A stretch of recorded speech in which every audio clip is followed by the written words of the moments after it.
पत्रकारांवरील वाढते हल्ले आणि पत्रकारांना केल्या जात असलेल्याचा आरोप असलेल्या धमक्यांच्या पार्श्वभूमीवर निफाड तालुका मराठी पत्रकार संघाच्या वतीनं निफाड पोलीस ठाण्यात निवेदन देण्यात आलं आहे। या निवेदनाद्वारे शिवसेना शिंदे गटाचे खासदार संजय दिना पाटील यांनी पत्रकारांशी संवाद साधताना कथितपणे शिवीगाळ आणि धमकी दिल्याचा आरोप करण्यात आला असून या प्रकरणाची उच्चस्तरीय चौकशी करून त्यांच्याविरुद्ध तात्काळ गुन्हा दाखल करून योग्य ती कारवाई करण्याची मागणी करण्यात आली आहे।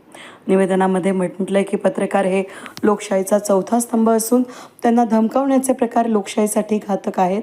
लोकप्रतिनिधींनी पत्रकारांशी सन्मानानं वागणं अपेक्षित असताना अशा प्रकारच्या कथित घटनांमुळे राज्यभरातील पत्रकारांमध्ये तीव्र संतापाची भावना निर्माण झाली आहे। नाशिक जिल्हा मराठी पत्रकार संघाचे संस्थापक जिल्हाध्यक्ष यशवंतराव पवार यांच्या सूचनेनुसार हे निवेदन निफाड पोलीस ठाण्याचे पोलीस निरीक्षक गणेश गुरव यांना देण्यात आले।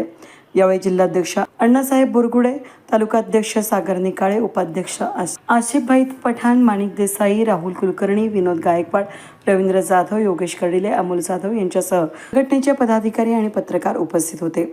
वेद न्यूजसाठी प्रतिनिधी कैलास उपाध्ये, लासलगाव।